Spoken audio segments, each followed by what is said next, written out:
Pretty Little Liars, the TV show, sometimes deals with disturbing and problematic topics. We provided a list of content warnings in the episode description.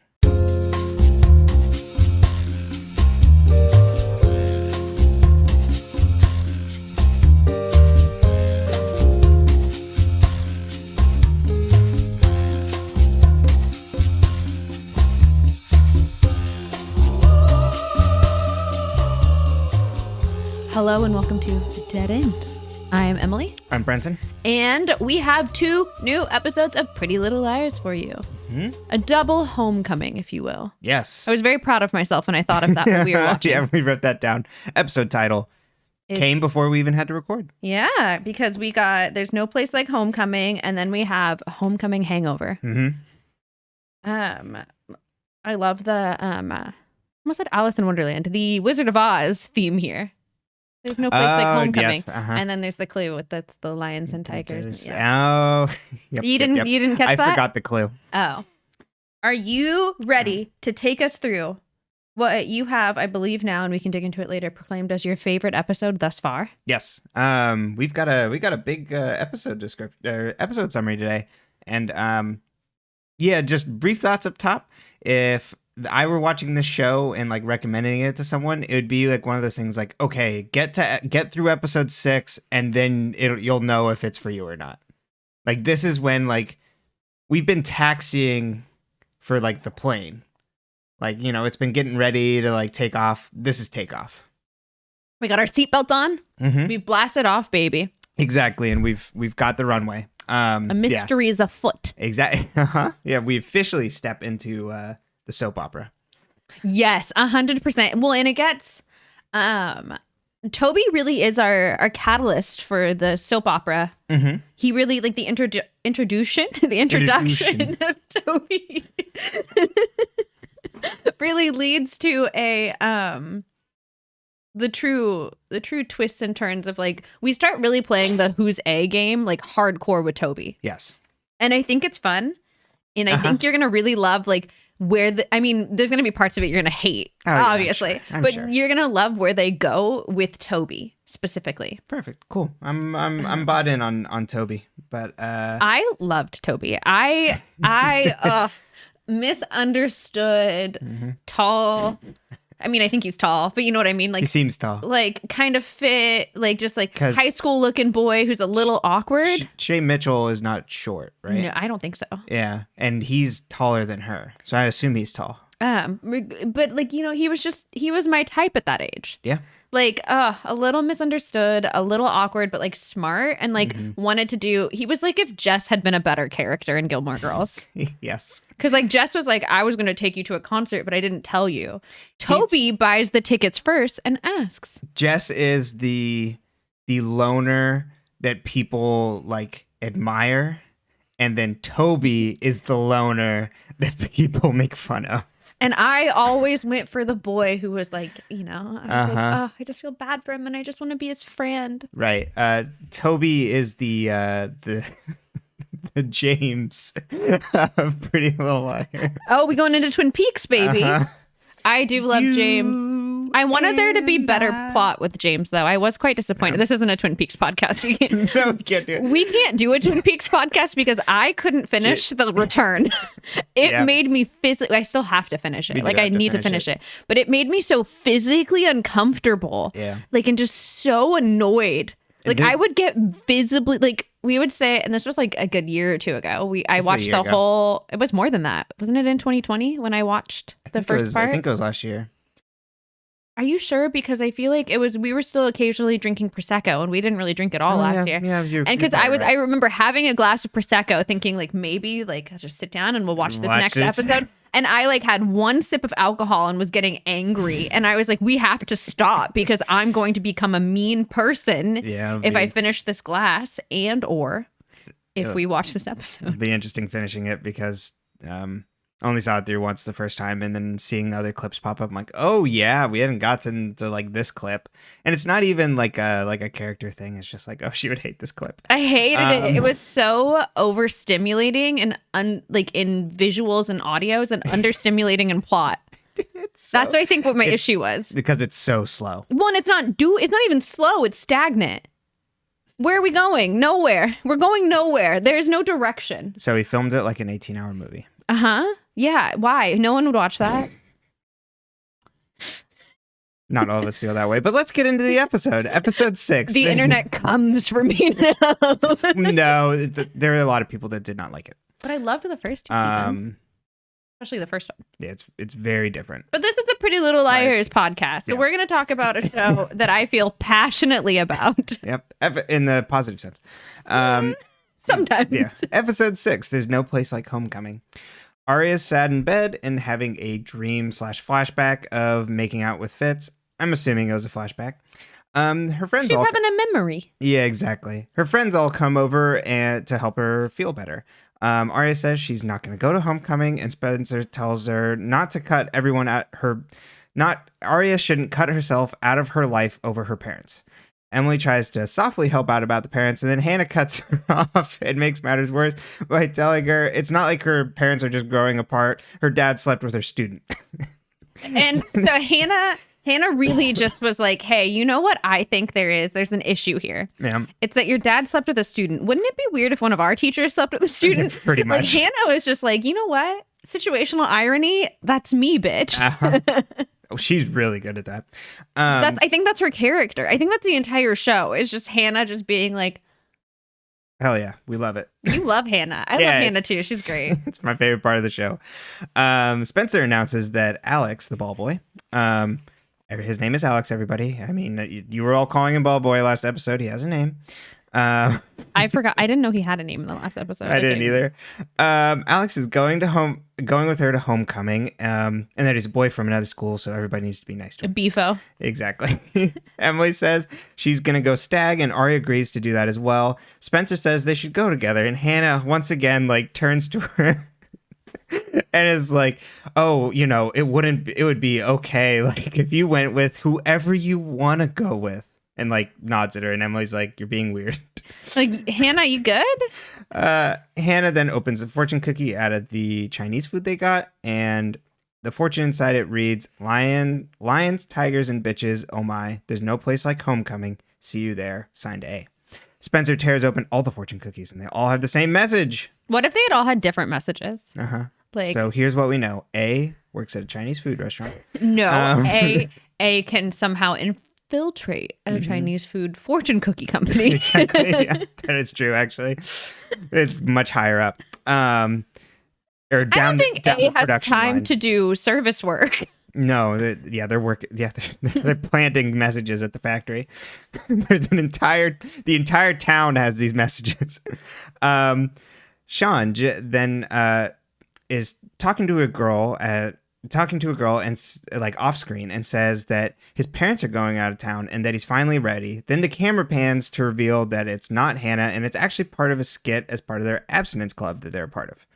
The teacher then asks for more volunteers, stares at Hannah and invites her up, and also calls on a kid named Lucas, new character this episode. Lucas says he can't do the skit because girls as hot as Hannah don't even look at kids like him.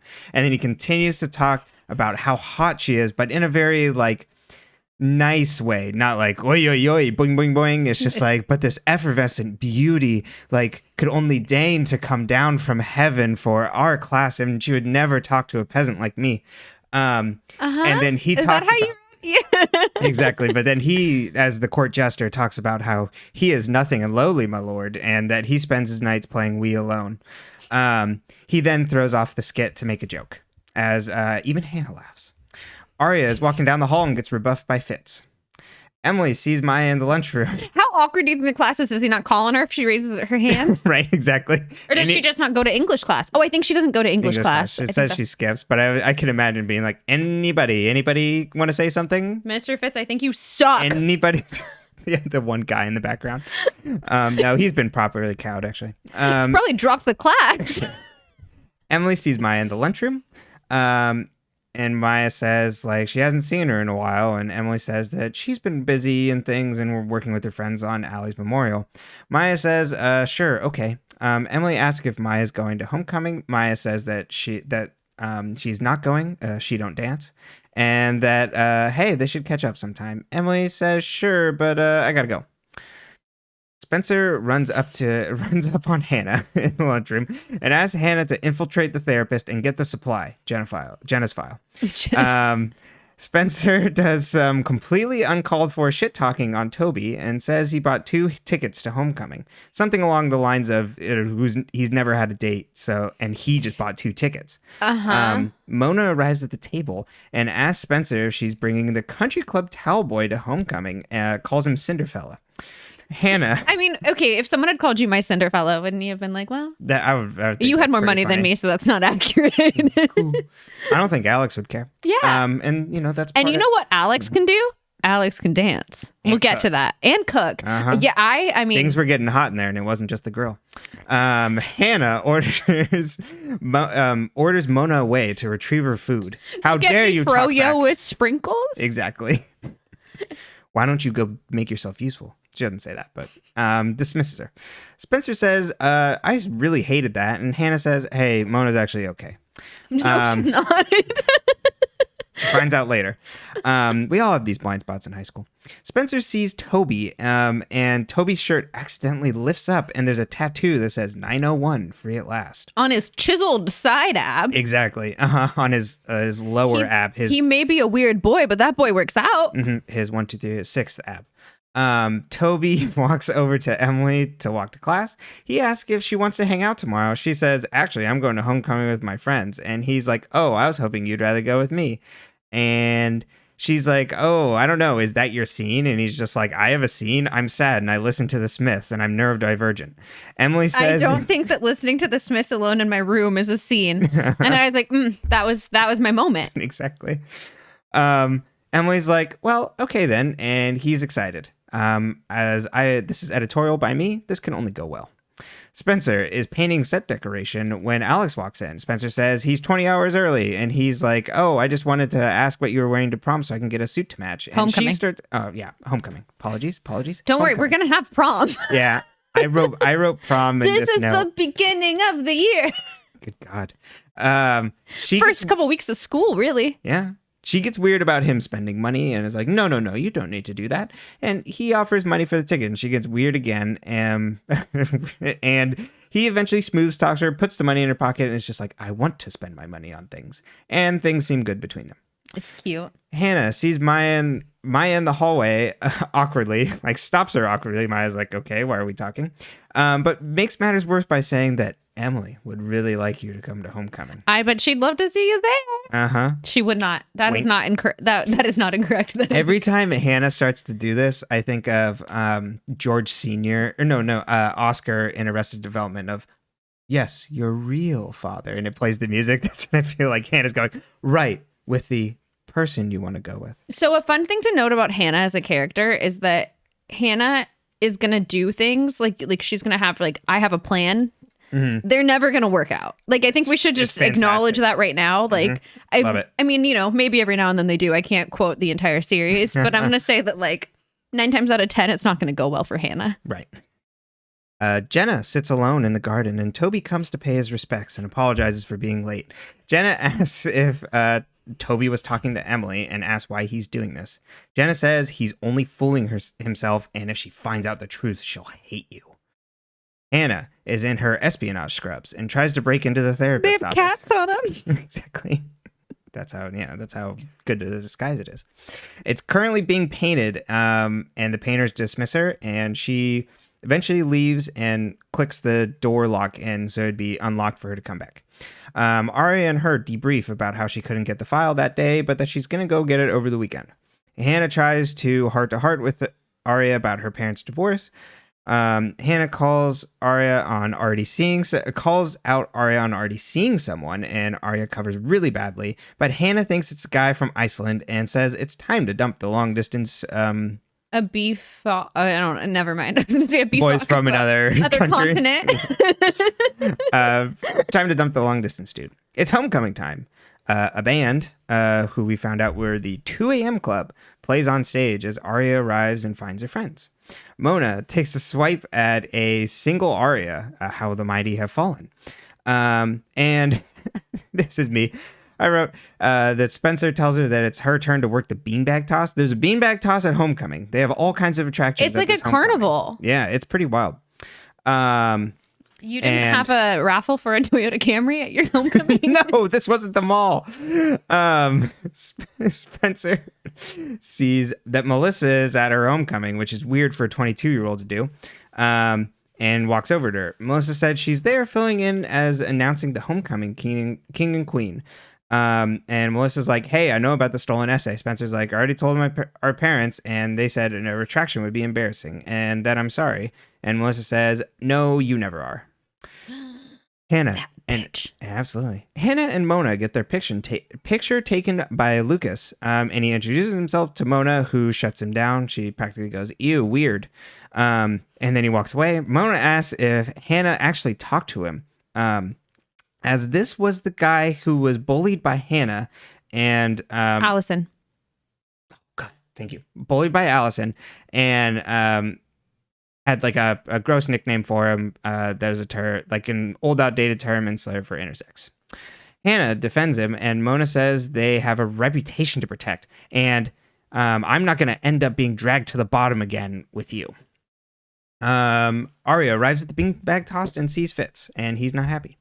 Melissa meets Alex, and Spencer addresses Melissa icily, and the two of them leave on their homecoming duties. Back to the beanbag drama. Aria says she didn't plan. She's trying to whisper to Fitz as they're running the stand. Aria says she didn't plan this, and Fitz is icy toward her. Aria continues to tell Fitz that she didn't say anything and that A was not some sort of friend of hers who sent that text. Fitz then looks worried and asks who A is. Aria responds that it's someone who's messing with me. Fitz asks why someone would want to do that, and Aria says, so last summer, trails off, looks at some, as people are coming up to the booth. She says, I don't know, it's complicated. Aria leaves. Excuse me. Toby and Emily arrive at homecoming, and he asks if she'd rather go see a Fritz Lang double feature. Toby says he's never been to a dance before, and he's nervous to see her friends for very good reason. Emily says, pshaw, they're pushovers. They'll get over it. Aria meets up with her friends. Aria leaves the booth, meets up with her friends. Maya arrives to the friends and asks if they've seen Emily. They then all look up and see Emily and Toby arrive to steely stares from the group as Maya leaves. Emily brings Toby over, and the friends all look at Toby meanly and don't say anything. And then he walks away to go get punch for both the two of them, and they all ask if Emily's lost her goddamn mind. Emily says that she thought at least Hannah would understand, since Hannah was the one who told her that she should bring whoever she wants. Yeah. And Hannah's like, oh, no, I was actually talking about your queerness, not some weirdo boys. I was talking about Maya specifically. Yes. Emily asks why would she actually want to take Maya. Toby then arrives back, and the pair leave. Melissa finds Alex alone by himself and circles him like a shark and seeing chum. Melissa says Alex is being used and that Spencer's just dating him to piss off their dad. Which, you know, I'm He's sure... not at homecoming. No. Like, why would their dad... Like, does he think he even knows that she went with the guy from the club? No, probably not. But Melissa, you know, just trying to get some revenge in here. Mm-hmm. Spencer and Aria wonder when Emily started hanging out with Toby. All their dates arrive back, and Hannah and Spencer go to dance. And a random dude who I suppose is a guy named Chris that Hannah said is into Aria then gets Aria to go dance.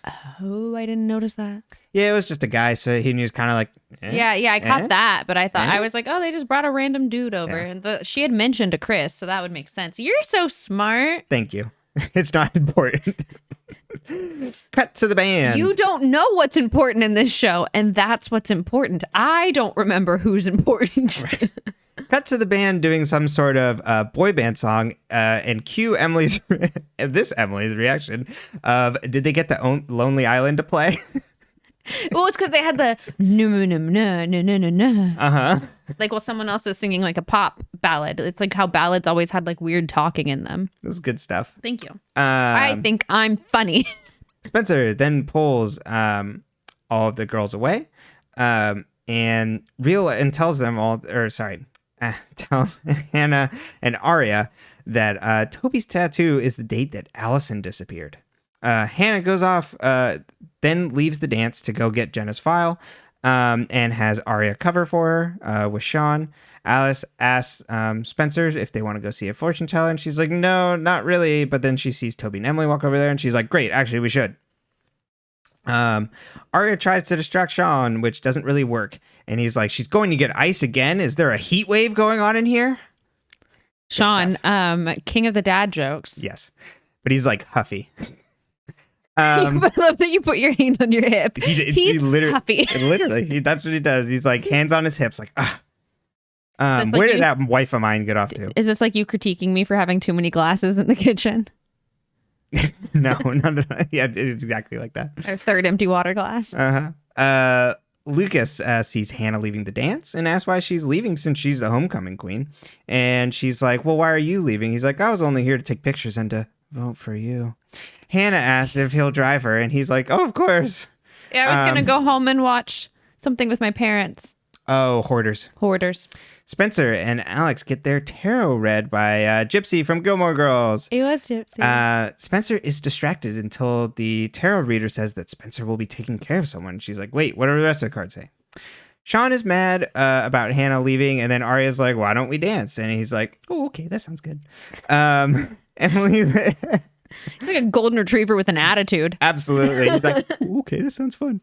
Emily leaves Toby attention. I love attention. Hannah's not giving me any. Exactly. Emily leaves Toby for just a second, and Toby sees Jenna sitting alone.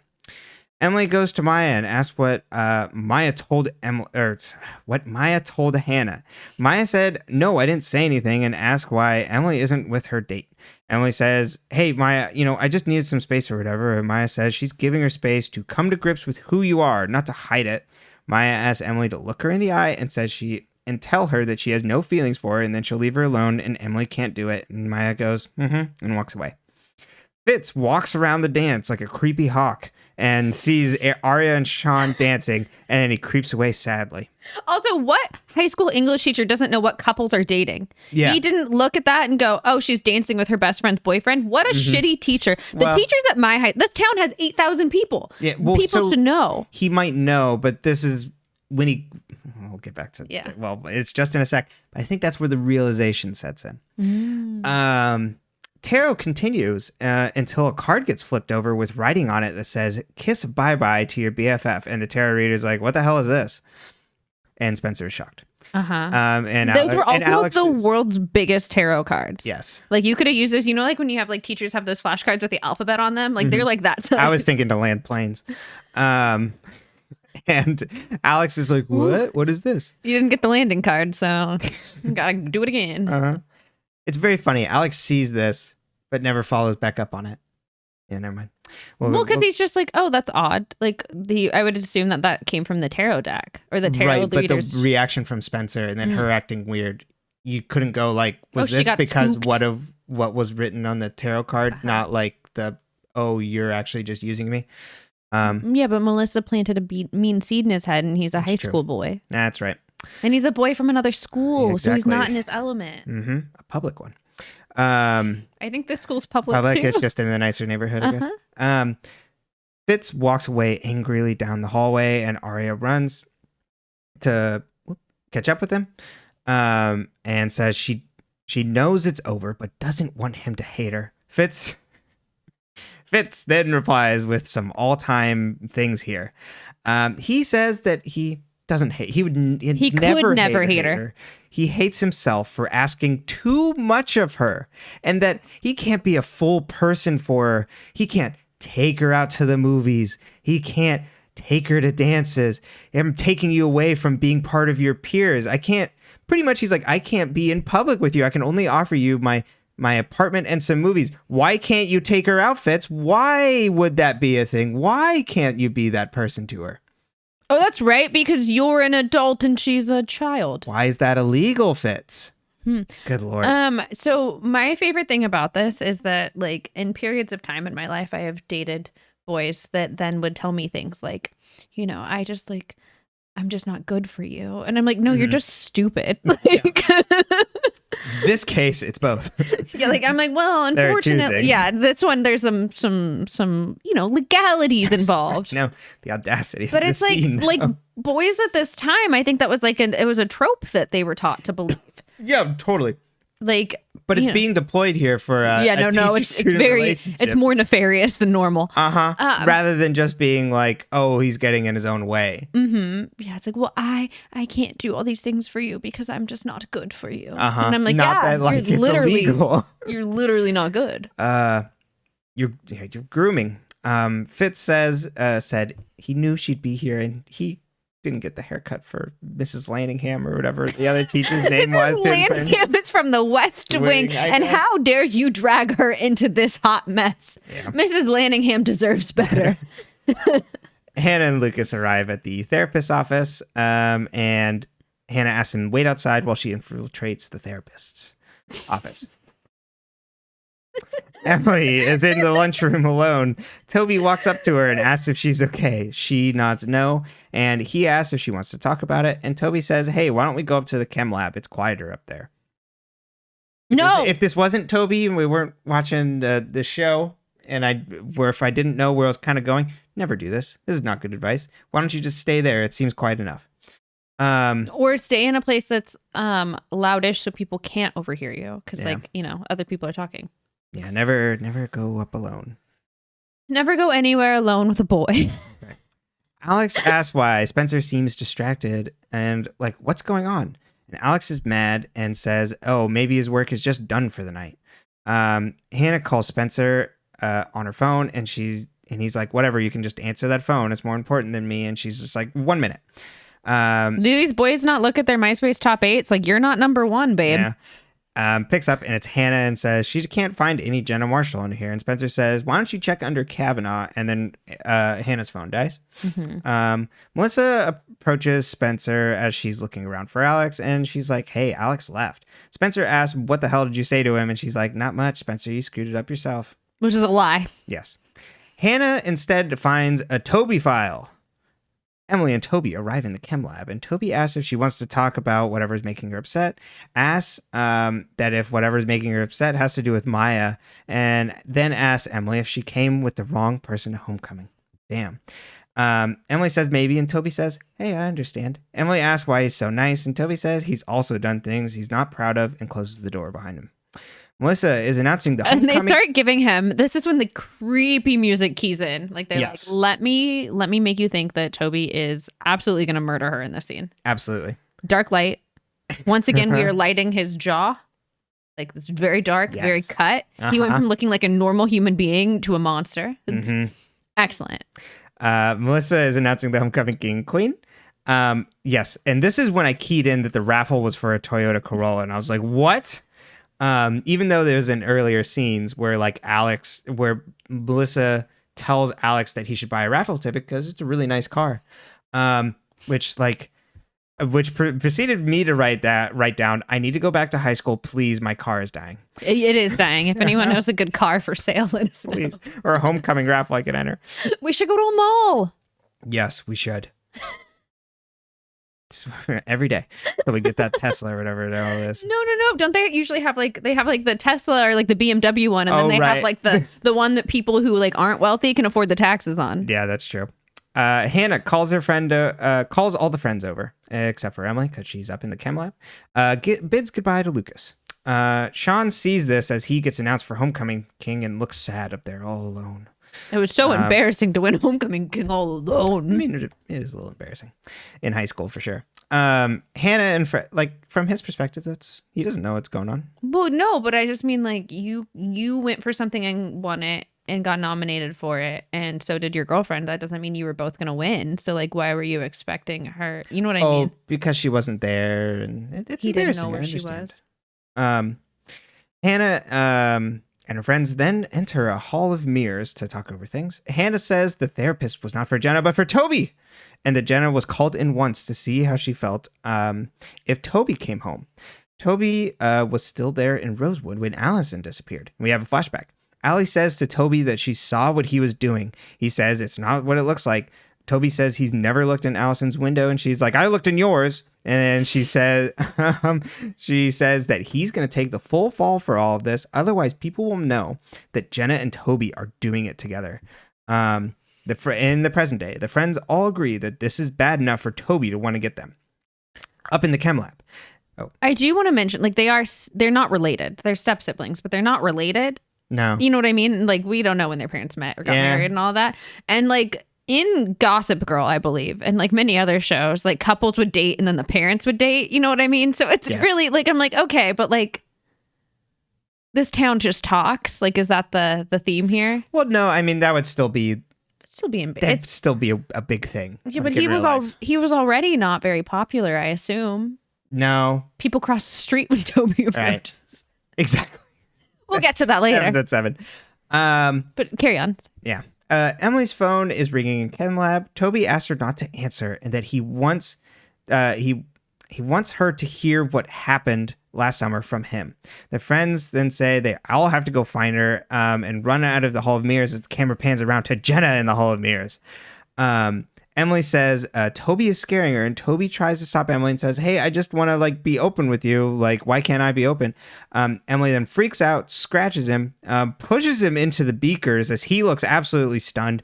Emily runs down the hall, eventually running, screaming for help, and it runs into the Hall of Mirrors as the camera cuts to black and she screams. Cut to the Rosewood town sign as a gloved hand sprays over the final 8 in the population of 7988 and then paints a white 7. The end. It's good.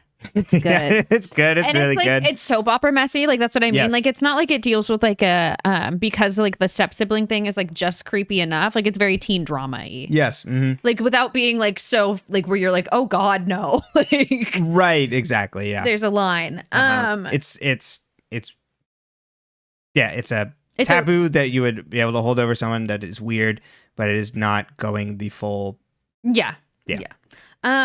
So questions for you. Okay. What does 901 free at last really mean? Okay, here's it. My first thought, like seeing it, and I'm going to stick to it, is an area code. Okay, that's what I always thought too. I don't remember. Okay. I can't. I can neither confirm nor deny. Uh-huh. Yeah, it was an area code. I'm going to guess. Because he was at a... I had a phone. I was going to look up where the 901 area code is. Oh, well, you can use mine. Here. He was in some sort of juvenile hall delinquency thing, right? 901 is Memphis, Tennessee. There you go. Oh, maybe he was down in Memphis. One of its most inner ring suburbs. It's the smallest area code in Memphis. But he was from wherever he was at. I think that's like it was the place of where he was at. Where he was either doing like juvie or therapy or whatever he was doing. So I think the other people he was probably with also all got the same tattoos. That's my theory. Or he's in a youth motorcycle gang. Exactly, yeah. Motorcycle collective. Exactly. Coalition. Do you think he rides bikes with my gosh. Weevil? Yeah. Well, they're on separate sides of the country, so no. But Memphis is in the middle. No. No? Do you know where Tennessee is? Tennessee is on the East Coast. Yeah, you're right. I meant like it's just not Pennsylvania or California. Oh, right. Yeah, but it's much closer to Pennsylvania than it is California. Yeah, but California is just so big. It is. Very much is. Geography with Emily. But that's my theory on That's on your Toby. theory? Yeah. Okay. It's going to be completely coincidental to the Allison disappearance date. I will say you will want to remember that tattoo for many reasons. Oh. I'm just like in general. It's adjusting my spectacles. It's a nice Toby identifier. Mm-hmm. How do we feel about Toby? Oh, love Toby. He's just this big old softy. He's the weirdo with the heart of gold that's misunderstood, and that because he is misunderstood and all these things that like people are apt to blame him, and for no good reason and no fault of his own. He's just doesn't fit in with everybody else, so people like to make up rumors, and then rumors spread on rumors, and then he's now had that one unfortunate incident last summer where he took the blame, and so is now just Scarlet Letter pretty much. I I knew there was a reason why I was going to marry you. Okay. I love Toby. Yeah, Toby's I've the always best. loved Toby.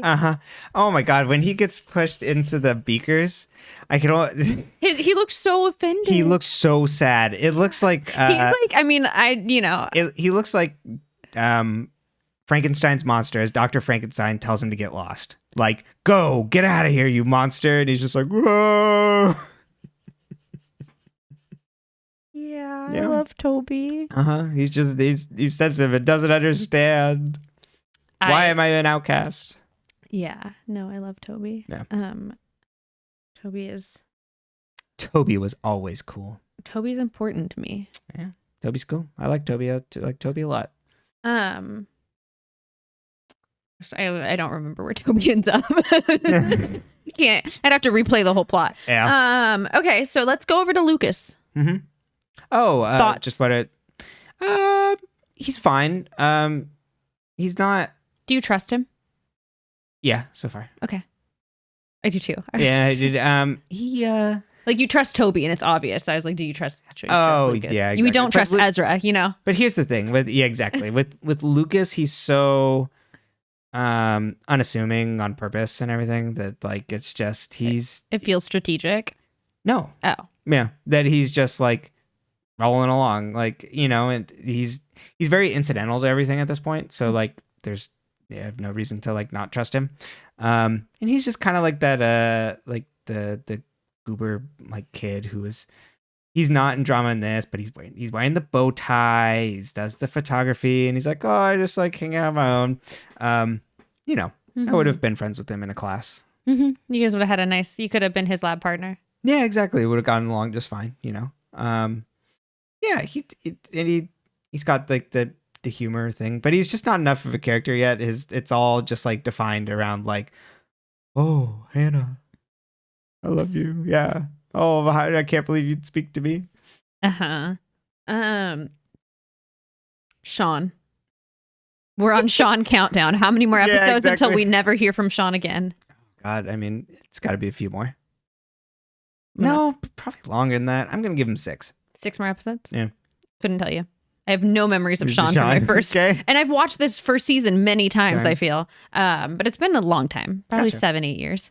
But whenever I got the DVDs. I watched the second season more. Because the plot gets faster there. Uh-huh. I don't really love all of this build. Mm-hmm. Okay. So we're on Sean watch. Stay tuned. Toby listening to the Smiths in his room. A vibe? Oh, yeah, absolutely a vibe. That's a scene. Who was your emo kid music? What did you listen to in your room alone with your no friends? Okay. Yeah, I was not learned enough to listen to Smiths and Morrissey, even though at the time I would have like, damn, like what a vibe. I would have loved that. You weren't watching 500 Days of Summer and then making your stepdad find the Smiths for you? No. He then was like, why don't you get into the Strokes? And I was like, these are 2 very different vibes, sir. Absolutely. That is like 2 completely different vibes. Rage Against the Machine. Like, Wait, the Strokes? Yeah, I think so. Why would he? Interesting. I don't know. A lot of people really like the Strokes. I'm not one of them. I think that is it Room on Fire? I couldn't tell you a single song. 12, 59 is the no. No memories. Just. I'm vibe. sure if I played a couple songs, you'd be like, oh, that one. Or this could be a Beck situation where you're Yeah, just no, like, I've never heard this in my life. For those of you that don't know, one time we were at Outside Lands and Beck was there and Brenton was like, we'll have to see Beck. And I was like, who's Beck? Isn't that the one who beat Beyonce for like a Grammy like a long time ago? Like, I've never heard of this man. And Brenton's like, that can't be possible. He is like, no, you'll know Beck. It blows my mind. We went to go see Beck. Beck was very late in the day because apparently Beck is fairly famous. He's the headliner. Yeah. I didn't know. You bought the tickets. I just gave you the money and went. I'm not even a big Beck fan. He was just always on the radio. So I was like, how the hell? And then every song came on. Brenton's like, you'll know this one. I knew none of them. None of them. It was like Devil's Haircut comes on and I'm like, and she's like, I've never heard this song in my life. I was like, what? Loser comes on. She looks at me like, what the hell? I've never heard this song in my life. I'm like, it blew my mind. Maybe Beck was banned in the Central Valley. Must have been. I was raised in a non musically inclined community. That was bananas. It's wild. It's still wild to me. But let's see. So my friend had turned me on to Joy Division, so I was listening to them. Oh. I also really liked AFI. Mm-hmm. So that was like, we gotta get angry and get it out. Like a Seosin vibe? Yeah, but like they're like faster. They're kind of like more attuned to, and like they're more on the emo side than like Seosin of like, I would call Seosin like brooding. Mm-hmm. And if we're talking between like brooding and like the like, I'm gonna shout my feelings of like, say like My Chemical Romance, AFI is more closer to My Chemical Romance. Okay.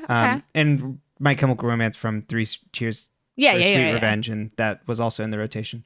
Okay. And then let's see, any other moody picks on there? I think that was like my moody music.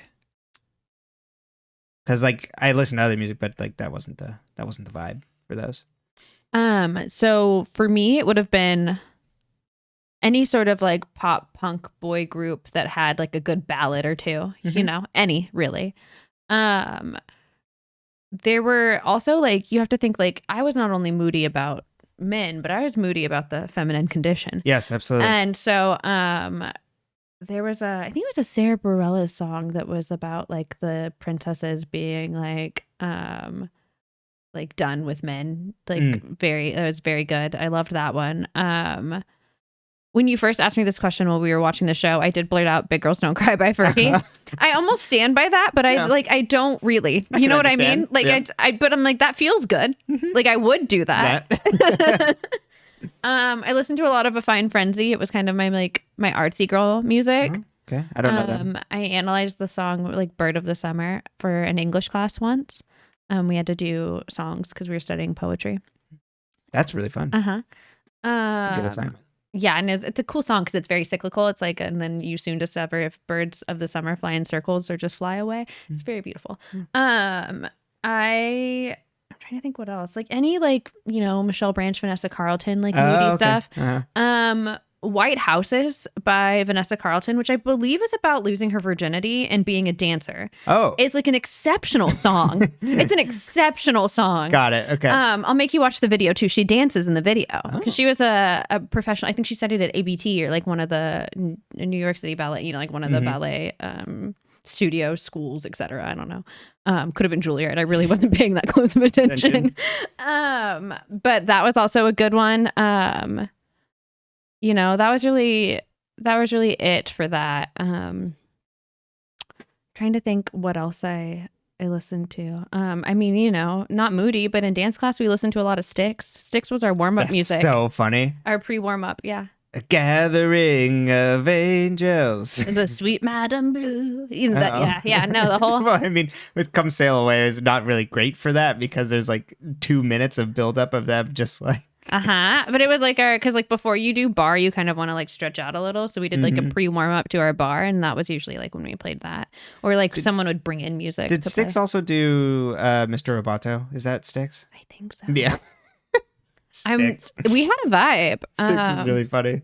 We could bring in anything that was appropriate. So for a long time, we listened to Ashley Tisdale's CD "Headstrong." I loved that. Nice. It was. I don't know anything about Ashley Tisdale's musical career. I mean, it was Disney. I see. I have a vibe now. Got it. It was like fun Disney. Yeah. But yeah, I think that was it. I mean, you know, really anything that was like a little moody and tooty, I'd pop on. Perfect. Like a little artsy. Yeah, I understand that. But yeah, I did get into the Smiths after 500 Days of Summer. I didn't hear the Smiths until college when I was being driven home. Okay, so it was when I worked at Panera. I can't remember if I was getting driven home by my coworker. No, we had to go to a training thing, and I was getting driven home by a coworker. Driven there, and he was playing Smiths in the car. I'm like, oh, that sounds really good. Yeah, no. And then when we went to FYF and saw Morrissey, yeah, one of the very last people we saw there, and Meat is Murder came on, and Morrissey does videos with his music, and every one of our friends who was coming off of a long day of being at a festival looked absolutely disgusted and miserable. I was as a vegetarian at the time, I was like, this is fine. Exactly. Morrissey was very fun to see, but also, I'm gonna go on the record. He's a giant fuckhead. Like, fuck Morrissey, but also he was fun seeing him. It was very fun to see. So yeah, we can have multiple opinions on exactly. Yeah, I don't want to hang out. I don't think he's a good person. Never. Oh my god! But someone before we jump off the side, there's a tweet. There was Johnny Marr writes the most beautiful song or the most beautiful guitar lick you've ever heard in your life. Morrissey, some girls are bigger than others. Yes. It's like Jesus. No, that's not a good one. No, it's a great song, but like lyrics are brain dead. So back to my questions. Poor Bray Maya. Just sad Maya. I feel so bad for Maya. Me too. You know what? She's trying to help Emily too, and I love that. Exactly, because she also loves her and is just like, I would like us to be like out and open and be together, and it's terrible seeing you like not do this, but I can't bring you over that finish line. You have to do this yourself. This is something you have to like do for yourself. You can't just do it for me. Mm-hmm. So it's a lot. It's complicated. It is complicated. Ezra Fitz, a menace to society. Yes. Okay, you already know our opinions. We don't see movies. We don't go out. Yeah, but this lines up with my earlier complaints of like, this just seems like they're playing with forbidden romance, and this is exactly how that scene plays out. Mm-hmm. Oh, it's also so bad. Yeah, it is. It's just gonna keep building in that direction too. For a while. Ooh, yeah, I assume. I don't have too many new things to say, but like it was so wild when that was happening. Like, this can't possibly be happening. Yeah. But it is. It's that was a brain breaker right there. Yeah. It's not good. Melissa, menace, big sister, just menace. A bitch. Absolute menace. Stirred the pot at her sister, But like, if Spencer hadn't pushed her, Melissa wouldn't have come after her. That's not true. That's not true at all. I know, but it was the thought that went through my head and it made me laugh. Also, my favorite thing about that is that Melissa had typed her paper on her computer in 2003, and it was still on her computer 6 years later. Mm-hmm. You know what I always save through my Russian literature classes? Exactly. I think it was 2004. She saved it because that was the day the U.S. invaded Iraq. You're welcome. Okay. But I don't think it was actually too far off. I don't know. Her paper was like from September of like 2004. I thought it was 2003. Oh, I could be right. No, it might have been 2004. I also could be completely off on. I don't know. Yeah. Okay, but yeah, just absolute menace. She's a problem. She's 22 and like at least, and is at her sister's homecoming and is messing with her. Like, Jesus, what a menace. Uh-huh. They had a right to have her. I can only imagine how she is at the club. I will say, so I think Toby's 18. If he has a tattoo, I think we can guess he's about 17, 18. I mean, I guess he could have an illegal tattoo. Oh, right. I forgot that was a thing. So I think he's a little older than them. And then I don't know if Jenna is his age or the girl's age. I was trying to remember. I always thought Jenna was older, but I don't know if she is or if she's in the same grade at least, right? Or if she's in the same grade. Yeah. Okay. So my last question is, how was Jenna just quietly vibing alone in the room of mirrors without anyone noticing her? It's so funny. Well, it's the room of mirrors. It's the hall of mirrors. You can't see. You get twisted around. But how, I guess, but like how, no noise? She's just really quiet? Yes. It is really funny. How do you think she knows she's out of sight? When did she get in there? Has she been following them? So many questions. But how would she follow them quietly if she's blind that doesn't make sense logistically. I know. I'm confused. I want to know how she appears places. It's very good. I love it. How long has she been in that hall of mirrors waiting for people? I mean, or was she always there? Exactly. This is Tony. This is another Arrested Development thing of Tony Wonder in the dumb waiter for hours. Yes, exactly. She's just waiting in the hall of mirrors. Sometime they're gonna have to come in here and discuss things. Yeah, exactly. Also, she knew they were coming. Yes. And she knew she was hidden. Mm-hmm. Well, good stuff. Those are my questions, comments, and concerns for you. Okay. What are your thoughts? Yes, we're getting my bet of that Spencer is going to learn to be a responsible rich person through Alex. tremendous stuff. It's so funny, her being like, no, don't pay for things. And we have no idea how, like, what his money situation is anyway. She's just projecting it onto him. Exactly, because he works at the country club. It's fantastic. I love it. She has no idea. She's Lucille Bluth asking, I swear I'll stop with the rest of the development references, but asking how much a banana is. How much can a banana be? How much can a suit cost? $1,000? But it's fantastic. And then, well, I think she's actually like accurately aware of how much things are. And that's why she doesn't want him to pay for things. I don't think so. Oh, interesting. Because she's like, oh, I can afford it, is why. I just don't think and also, again, we don't know. Alex works, but we don't know, like, if, like, Alex's, like, money situation in general. And so I think she's just self-conscious about it because she, like, has money and could pay for it. And it's like, oh, no, don't go out of your way. It's very funny. It's good stuff. And then, also the other menace is just Hannah trying to quote unquote do the nice thing. Poor Hannah. It's so funny. It's so good. Let's see. Do I have anything else? I think that's all my points. Oh, and I mean, this is like that the stuff with Toby at the very end when they're like, "Oh my God, we need to text her. She's gonna get killed." Is fantastic. Her friend, the group of the four of them have the worst instincts for things on the face of the planet. Their situational irony timing is like gorgeously bad. It's really good, and it's they text Emily of like, "You need to get away from Toby. We have proof." Yeah, just like also like not explaining at all. Yeah, it's fantastic. It's and I think stuff. Toby was going to tell her what happened to him. He was, and then we would have things cleared off. So that's what's even better about that situational irony. Now we don't know, and we're in the lurch, and he goes on the run. Oh, that's the next episode. Spoilers. Yeah. Yeah. This is a good episode. I really like this episode. Like I said, this is like where things click into gear. I loved it, and I loved Aria's dress. I would wear that with the one glove.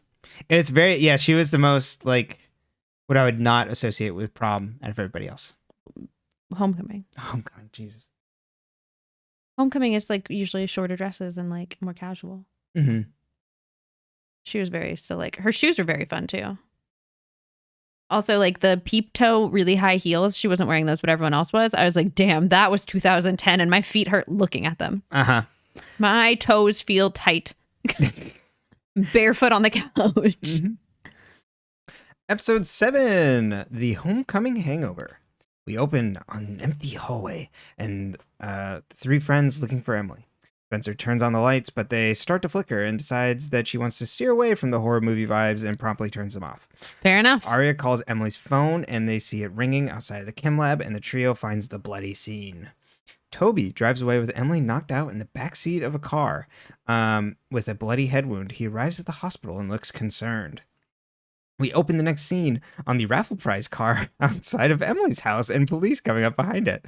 Emily is in bed as Aria and Spencer run down Toby's file and Toby and Jenna's relationship. Interesting enough, it mentions it in the file. Emily doesn't quite line up with Aria and Spencer's thinking that this would be Toby's motive because she doesn't understand, well, why am I alive then? Which is fair. And Aria and Spencer are like, we didn't think about that one. Emily's mom speaks to the police and she finds out that Emily went to the dance with Toby and not Ben, and that Toby took off on his motorcycle. Emily told the police that back in Emily's room, Emily told the police that she tripped, and Hannah arrives at Emily's house, and the cops are still talking to Emily's mom and say they want to speak to her more, that maybe Emily's actually protecting Toby, and tells Emily's mom that everybody lies. Aria tells Emily to leave out the file when talking to the police because Emily wants to talk to the police. Hannah arrives and Spencer is like, fine, you can talk to him, but just don't mention the file. Hannah arrives saying there are cops outside the therapist's office, so she couldn't return the file. And what the hell did I do with this? Aria and Spencer then like, gotta go. And Aria's like, maybe you can just shove it in a locker. And Hannah's like, I can't believe you went through all this and you also want a car. Emily's like, I don't know. I mean, it's all balanced. It's really all is. balanced out. Emily asks Hannah how she knew about Maya. And Hannah says that, or tells Emily about the message she received from A with the pictures. Emily's then talking with Hannah about how she's scared of coming out. And Hannah's like, you're just the same Emily that we always know. You'll be fine. And Emily says, I don't know if that'll work when both my parents are military.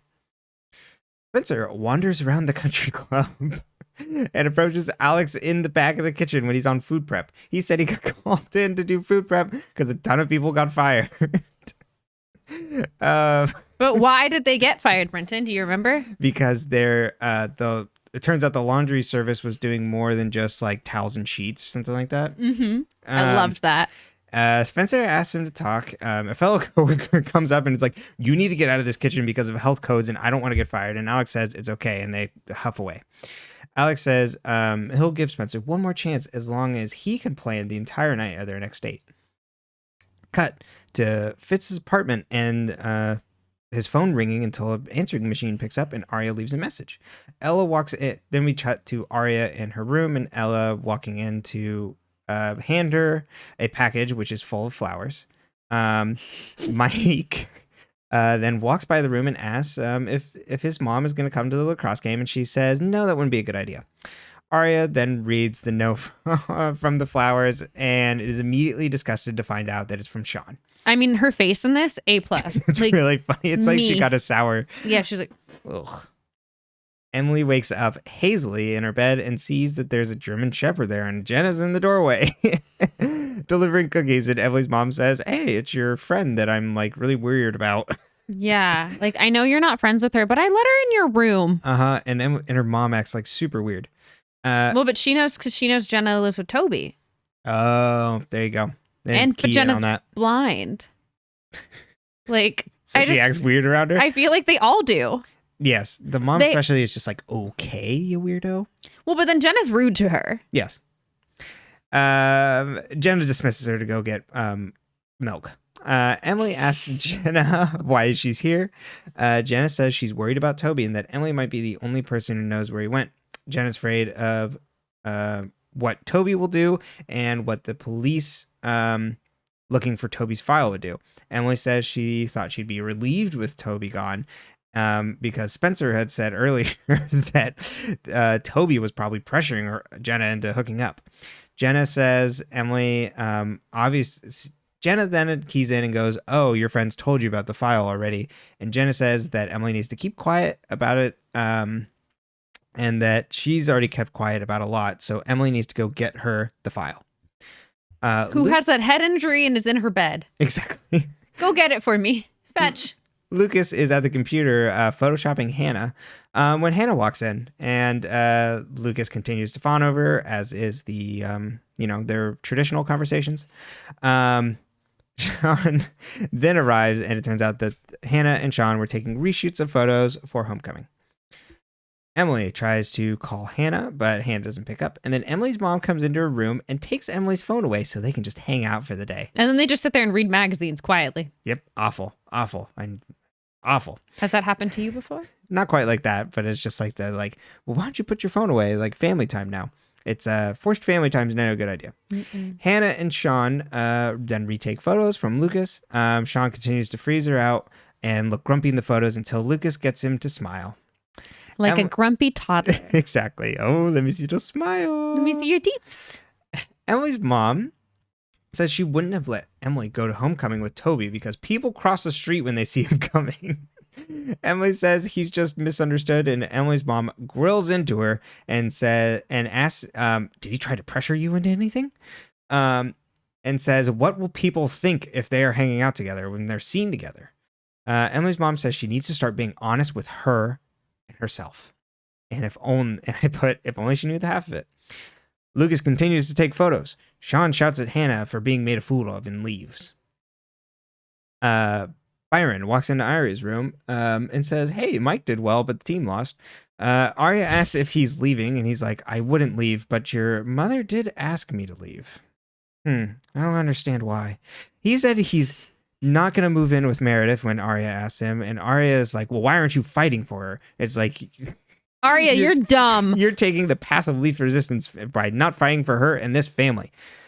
We think she might be projecting much. Yeah, I also I think it's definitely a projection. It's like she's hurt and like she's had a year to come to terms with the fact that her father did this, and her father didn't cheat on her. It's not like she had a second daughter. But like the insistence of like they need to stay together. Mm-hmm. I understand Mike doesn't understand what is actually happening. Because he doesn't know what's going on. Yeah, but Aria knows. Yeah. So she's just projecting. If I was Aria, we'd be changing the locks together while Dad was at work. Exactly. Emily and her mom awkwardly read magazines when the doorbell rings and her mom goes off to answer. Emily then grabs her phone. The other three friends then pull up into the woods, and Hannah walks off into the woods with the file with Aria and Spencer chasing after her. Hannah's phone, which was left in the car, rings with a call from Emily. Aria and Spencer try to get Hannah to stop from burning the file, which is why they're there in the woods. Hannah then says... It's a really pretty woods. She can't take any more heat from this. She's already got the cops breathing down her neck, and then tells them about the shoplifting, along with crashing Sean's car. Spencer says they need the file to build a case on Toby, and since he's run off he's haven't heard from A, so he's obviously A. Everybody shut up. Hannah calls Spencer out on her stealing the essay and like, what kind of fucked up family do you have? And then Aria, while they're arguing, grabs the file and throws it into the Jungle Cruise River. Well, it was also more of like a Hannah being like, I always get caught and you never get caught. Yes. You can get away with it because your daddy can write you a check. Exactly. You can always get off scot-free because you're infinite wealth and all that. Mm-hmm. Emily and the universe understand irony and send a message to Aria that says, do not destroy the file. And she's like, whoops. Just throwing it in a river was how you thought a good way to destroy something was? Apparently, because Aria's just like, whatever. The next tour boat for Jungle Cruise, we'll see it. Spencer and Emily are in the school hallway. They're not allowed to shoot the hippos anymore, so we collect the file. Emily says her mom is grilling her too much. And about everything. It doesn't know how long she can like hold out on not telling her things. Alex called Spencer and let her know that he can't go on the date that night that they had planned because he has to work. Spencer says that's just a lie because the club is closed on Mondays. Scandal. Mm-hmm. It's not like they could have a private event or something. Nope. Aria goes to see Fitz, but he's not home. Jumping ahead. Aria goes to see Fitz in his classroom. Instead, finds the author of the books, in which she issues Aria a grave warning of plot to come. Just kidding. She's a substitute teacher and says, I don't know when Fitz will be here. Miss Shepherd, who is Sarah Shepherd, the author of the books. Mm-hmm. They really wanted to make that obvious for all of us. It's good times. Uh-huh. Jenna, I think that's helpful. Exactly. Jenna approaches Emily in the school hallway. Emily tries to stay silent again, and Jenna's like, I know you're there. And asks her for the file. These girls, like, that's what I was saying about Emily's mom. It's like everyone assumes that because Jenna is blind, she doesn't notice. She's just not like, we can't treat her like a human. Every single episode they do this. Oh God, ableist up and down these people. Emily says the file's gone for good. Gone for good.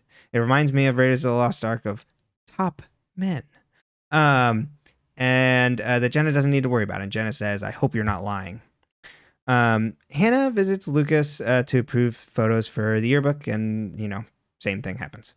Of Lucas being like, oh, you're so pretty. And she's like, thank you. Spencer walks into an empty club kitchen.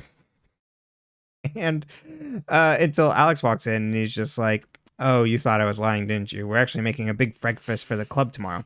Spencer asks if they're still on for their do-over date until they're interrupted by the boss. And he's like, yeah, it's okay if she works. I'm heading out of here. As long as she puts a hairnet on. And Spencer's like, wow, I'm going to learn what praxis is by working a day in my life. Sean approaches Aria to see if she liked the flowers. Aria says, don't you ever fucking do that again or else I'll kill you. I love Aria. Yeah. And you know what I do love about her? Like, sure, she's misled. Like, it's not her fault. She's in an inappropriate relationship and misled on her parents. Yes. But like, she has hard morals when it comes to her friends. Like, she's like, no fucking way. Exactly. And it's like, Hannah really only likes you. So like, fix it. Yeah. Either get it together or get out. Yeah. They then are interrupted by Mike getting in a fight in the hallway, and Aria runs to break it up, and he gets That is like a small person thing. Like, if I see an argument and I know someone in it, I will get my dumb self involved. My dumb ass will go over there, like, break it up. Break it up, you two. As if I'm gonna do anything. Mm-hmm. And she's smaller than I am, I assume, like in that. She helps more than Sean. I mean, Sean only says, like, how dare you talk back to your sister? And then Mike's like, her honor. Exactly. Her honor. Mike's like, fuck both of you, and leaves. Fair enough. Lucas and Hannah are then watching old school YouTube, and Hannah acts like she's never seen an internet video before, to which I said this out loud, and then Emily replied, like, well, not pretty girls didn't know about these things. Which isn't entirely true. I'm just saying that, like, some of us had a lot going on in our lives, and we didn't know about the trending internet videos at the time. It's very funny. She's just like, oh my goodness, this is a cat, and he's doing what now? He's playing ping pong. How? That's so silly. Yeah, like that wasn't, you didn't share those on Facebook. That's not like something you saw at the time. So, But this is like, we used to like share these flash videos in like grade school, like computer lab. In grade school computer lab, they made us take typing classes, and then we played the mini clips games. Mini clips, yeah. We weren't allowed to like watch things.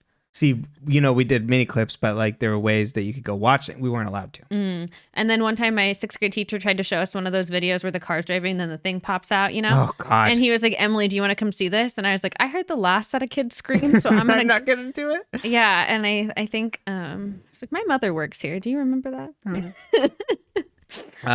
But Hannah and Lucas are. No, I was watching Jenna Marbles. I mean, I don't even know if she was out yet. But still, it seems like Hannah is it seems like she's entirely new to the concept of internet videos. I think it's internet videos of animals doing like animal videos, because that's what all of these have been. Like the funny animal videos. Like I didn't watch funny animal videos. I had seen Charlie the Unicorn. Right. Let's Get Some Shoes. Was that out yet? Yes. That was, I feel like, the first. So this is 2010. YouTube was 2006, 2007. Shoes. Let's Get Some Shoes. Like that was the first one shoes. That I was like, these shoes are $300. That was the first one that I was fantastic like, videos. It's great. So as they're watching videos, their hands slightly touch. Lucas apologizes for touching her. And Hannah's like, it's okay, the leprosy cleared up. To make him feel better. And he's like, I used to be so afraid of you. And she's like, afraid of me? And she's like, well, you and your clique, because like he calls it Allison's Coven. Great name. And he says that Allie was just straight up evil and called him that horrible nickname for 3 years. Hannah says, oh, Allison could just be like that. She called me Hefty Hannah. It's all right. And Lucas is like, why would you be friends with someone like that? And Hannah's like, well, she could make you really feel special when she wanted to. Oof. Bad relationship. Spencer enters a supply closet looking for things at the club and opens a cabinet with a bunch of pictures of club members with drawings on it. Alex says, oh, don't look at those.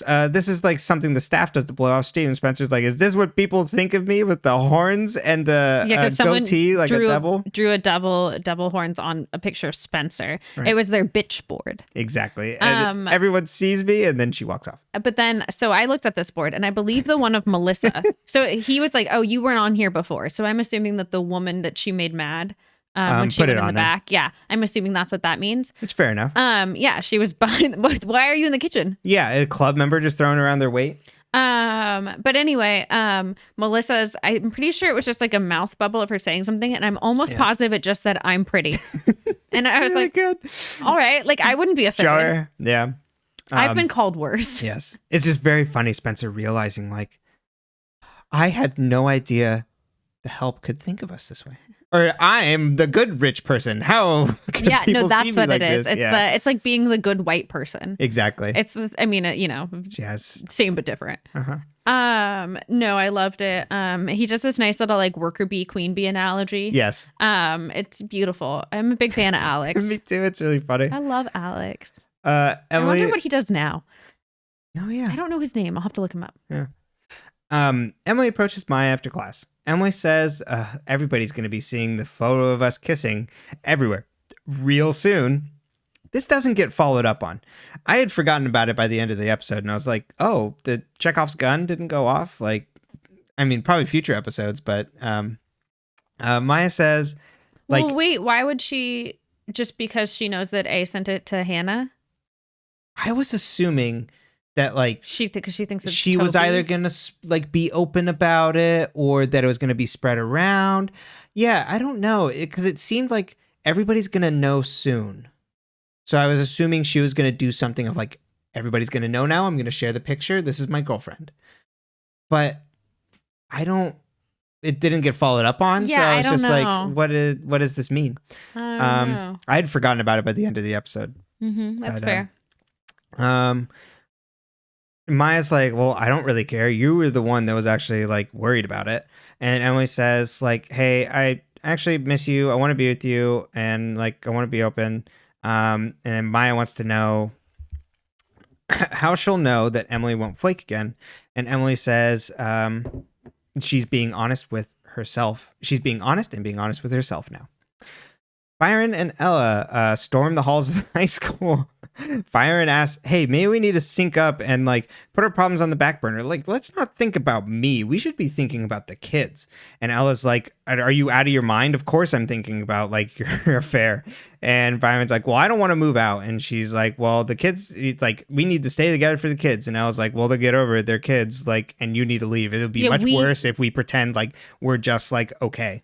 Or like pretend to be roommates. Like, exactly. Yeah. It's like, you are not just a roommate that can sleep on the couch.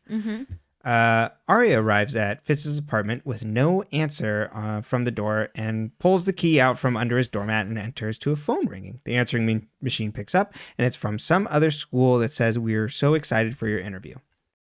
Sean arrives at Hannah's house with her homework, and Hannah asks if Sean's mad, and he's like, I'm over it. And then calls her Hannah Banana.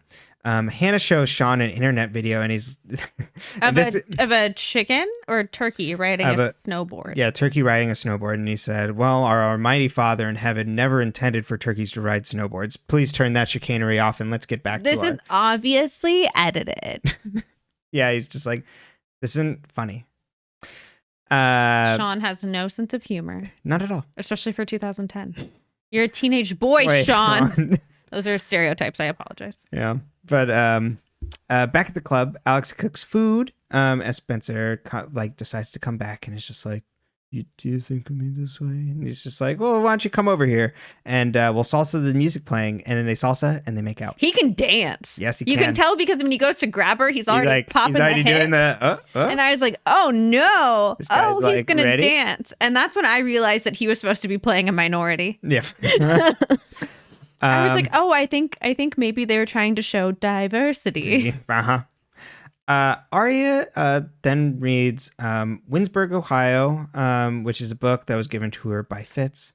Emily drives home and sees Toby's motorcycle being towed and wrecked, and Jenna crying on her front stoop with also the police there. Aria hears Mike come home and wants to talk to him. Aria says maybe it's best thing for everybody what their parents are doing moving out. And Mike says, our parents don't care about us. Like, I'm not getting into fights because of them, but who cares? They wouldn't care anyway. Byron then looks like he's packing up a car, and Ella runs down their shared schedule, and instead Ella gets in the car and leaves. Hannah, Emily, and Spencer group up, and Hannah asks if Toby's dead. Emily says she doesn't know. Spencer says, well, I'm not going to be crying about him dead. Spencer. Hannah says, but Emily's allowed to feel like upset about it because like they were hanging out. Thank you, Hannah. Exactly. Hannah then apologized to Spencer for the mean comments about her family. Spencer said, it's okay. It's true. Emily then receives a text that says, we are wealthy. Exactly. Thanks for getting Toby out of the way. Signed A. Cut then to the Jungle Cruise River, and papers flowing down it, and a gloved hand grabs the files. Because this is some water-averse paper. Exactly, yeah. all the ink and everything stayed just fine. Love it. Okay. First and foremost, why didn't Toby just, kill Emily?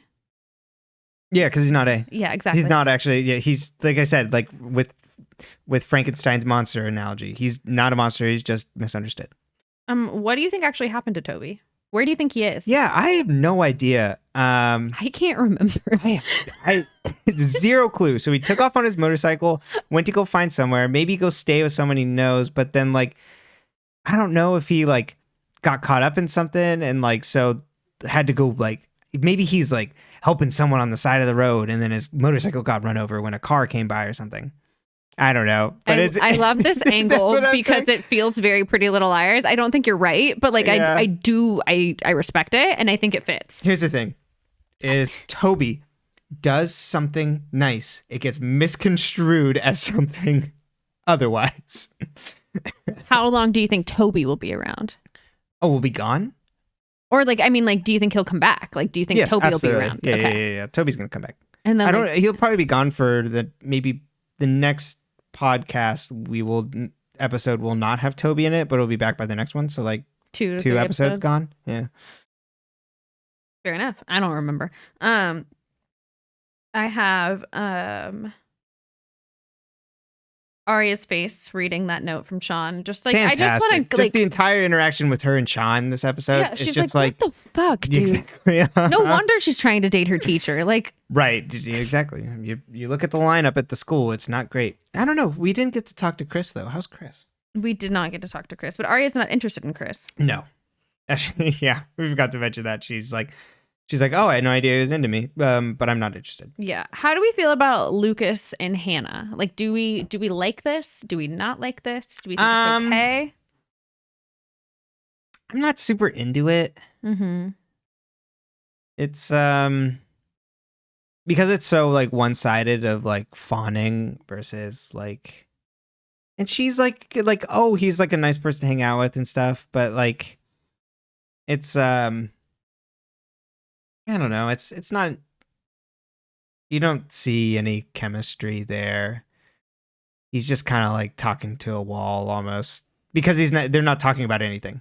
Mm-hmm. Well, I mean, he's showing her funny videos on the internet. Right. That exactly. He and her find funny, but Sean does not. And you know what? Do I prefer their relationship to Hannah's?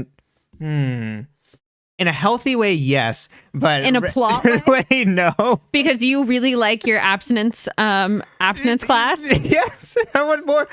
Also, Lucas was in it, so he's on the same. Hannah, you got to go outside the club. God, yeah, because Hannah's not into that. No, I don't. You got to go outside the club for this stuff. You can't be meeting people at the same thing and then wondering like, why do all these guys not want to like go there with me?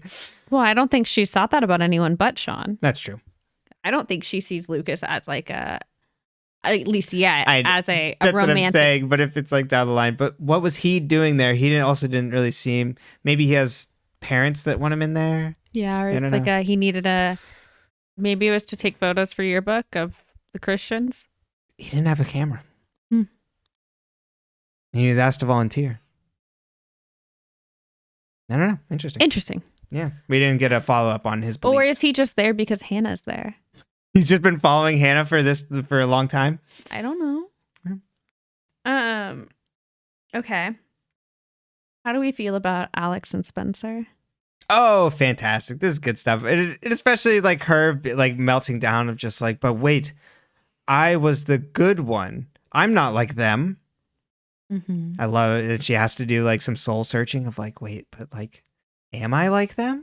I love this. This is what I wanted. You wanted her to have to reckon with the fact that she's wealthy thanks to a boy. Exactly. And I like Alex like that he's just also aggressive in a different way. Yeah, he's like, okay, cool. We're gonna dance, we're gonna salsa. Yeah. And then he's very good at a bunch of things too. Kiss. Exactly. And he's very like yeah, I want to find myself a man who can who can feed me and do salsa with me in the living room. Yeah. Or in the kitchen. And he keeps a cool head about stuff. Our kitchen's not big enough for salsaing. Yeah. That's our problem. We don't have an industrial kitchen. But he keeps a cool head about things. But he enforces boundaries.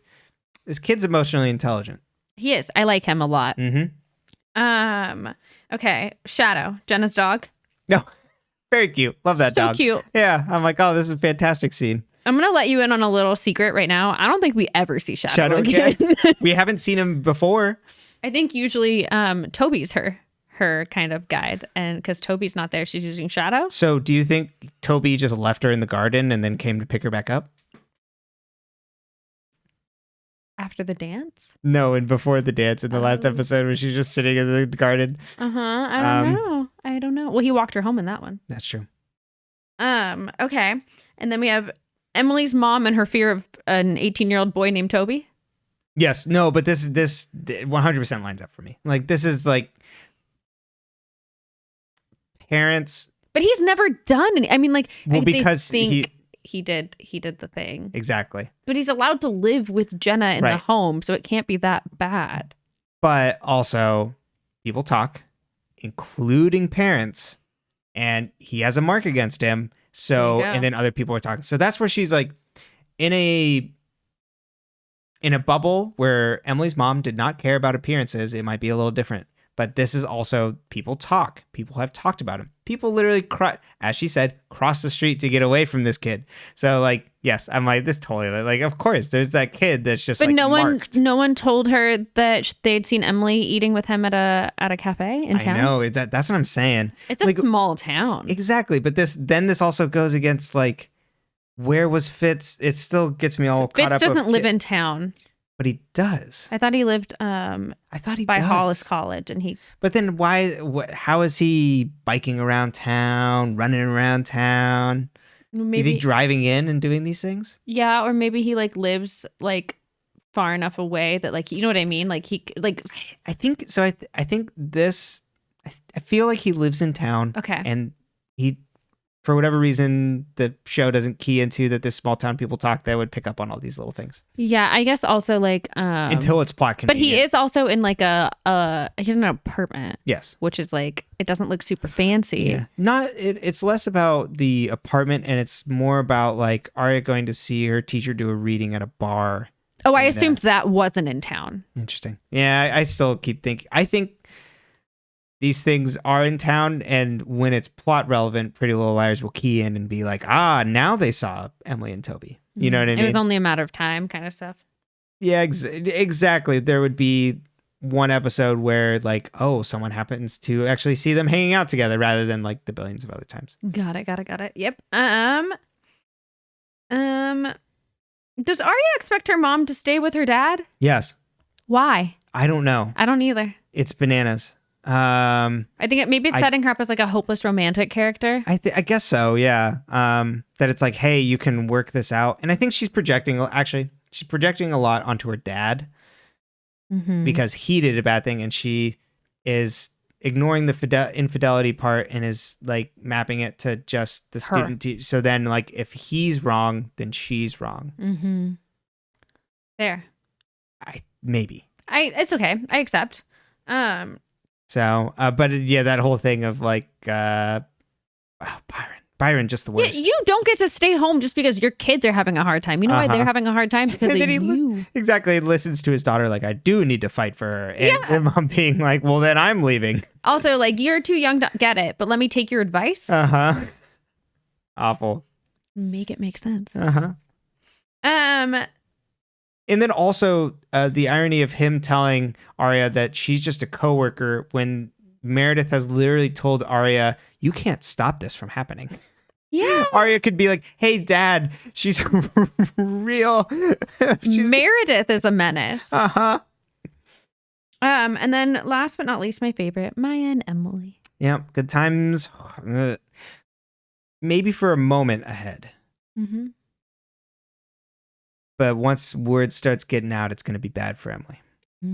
Yeah. Because Emily's naive, that I think is like going to be like, I make the ground statement and things just fall into place. Just like I bring Toby around my friends, they're going to have to like him.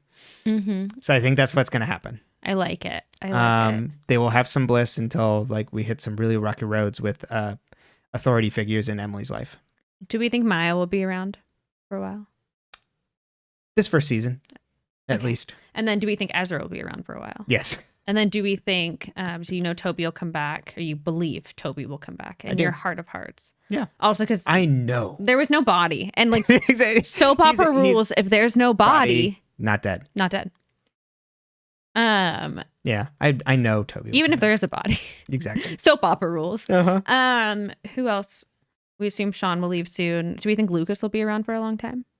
I don't know. I can't quite get it. Well, I mean, going off what, if I was just watching it without watching it with you, I'd probably be like, hey, he's probably be around for a little while, but not long.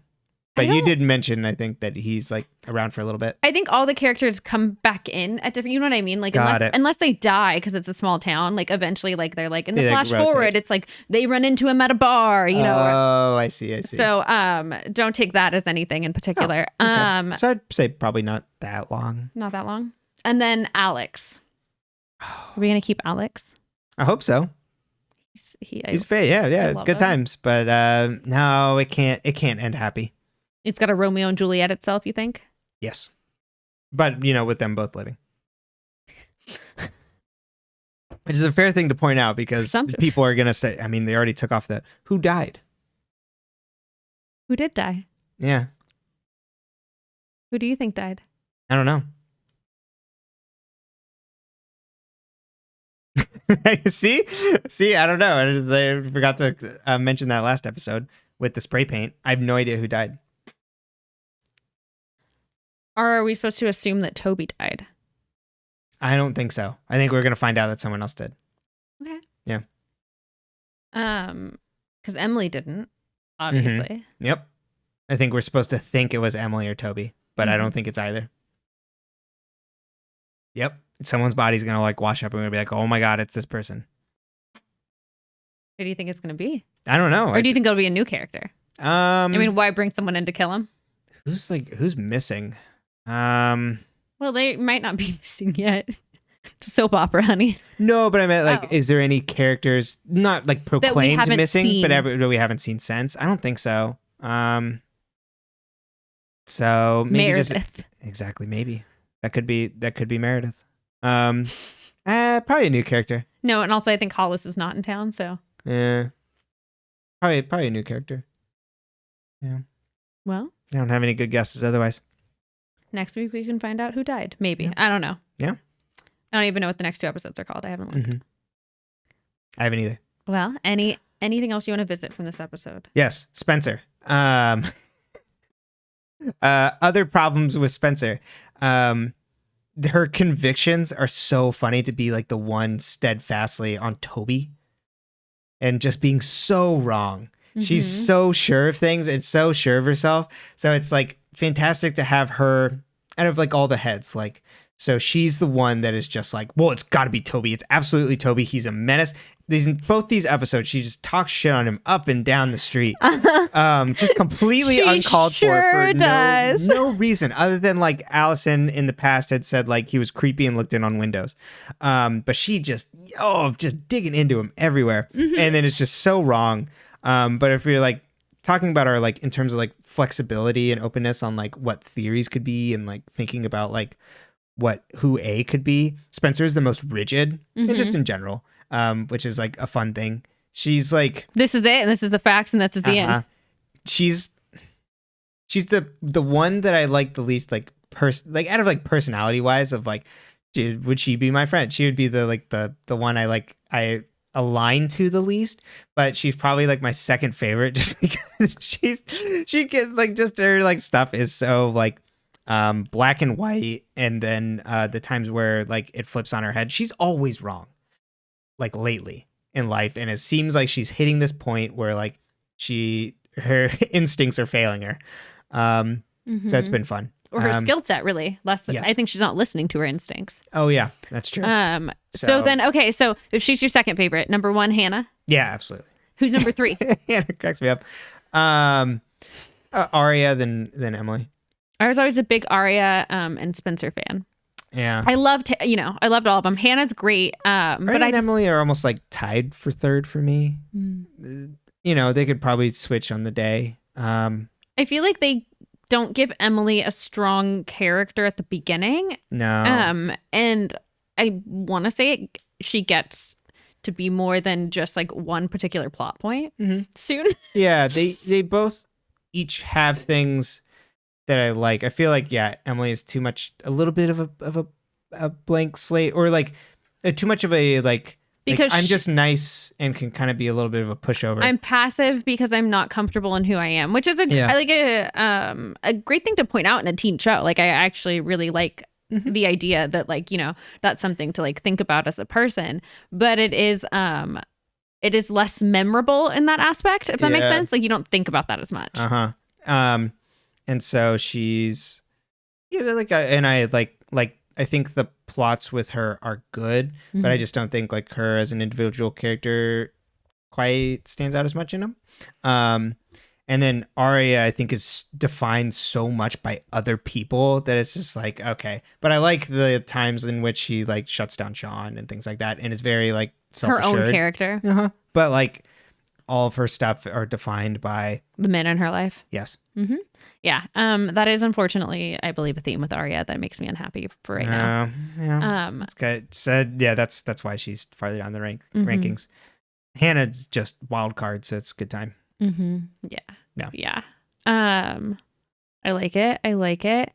And then we got kind of like our scary mean girls. We have Jenna and we have Melissa. And Mona. And do you think Mona's that scary? No, but I was Mean Girl. Mean Girl. Yeah.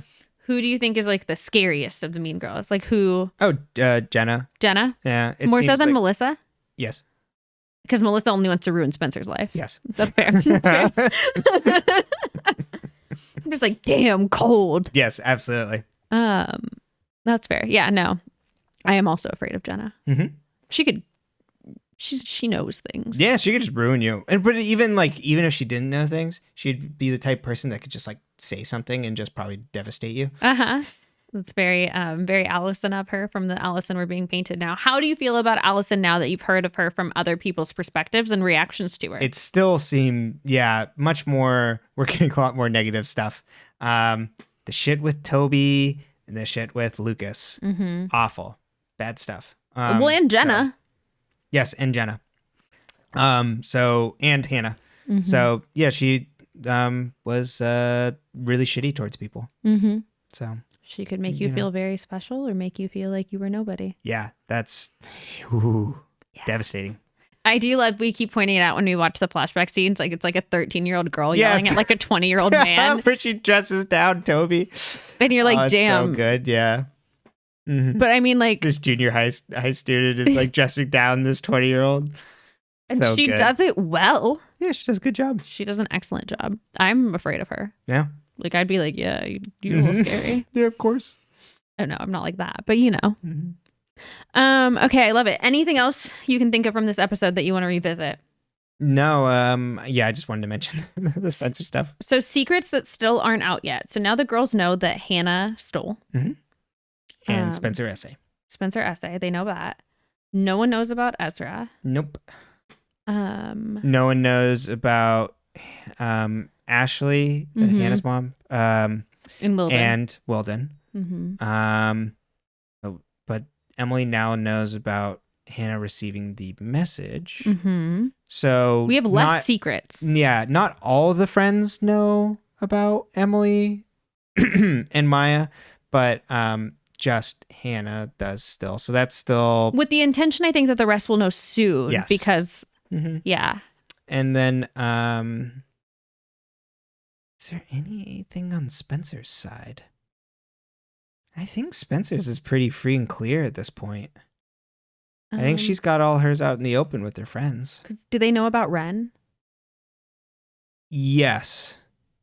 Because they knew about Melissa being mean to her. Yeah. So I think Spencer's free and clear at the moment. No secrets? At the moment. Yeah, I don't think so. Aria's still got her dad's out in the open, but her and Ezra isn't. So everybody is like, oh, you're upset about your parents. And she's like, yes, my parents. That's what I'm upset about. Oh, yeah. Yeah. Well, ready to do plugs? Yeah, I'm ready. All right. Well, when I'm not here doing this, sometimes I help people figure out what they want to do with their lives. And if you're one of those people and you'd like to do that, you can visit butreallythough.com, though is spelled THO, and schedule a life or career coaching session. I also post content on YouTube sometimes. It's at But Really Though, and on TikTok at Emily Brewski. And you can find the video version of this podcast at Dead Ends on YouTube, or the audio version of this podcast on any of your podcast platform of choice. We would love subscribers. We would love likes, and we would love 5 stars. But Yes. I mean, that's all up to you. If you're not going to give us 5, we don't want it. You know, I'll open. You be honest. You do you. You do you. No, I'm sorry. As a Spencer, I'm not. 5 stars or hit the bricks.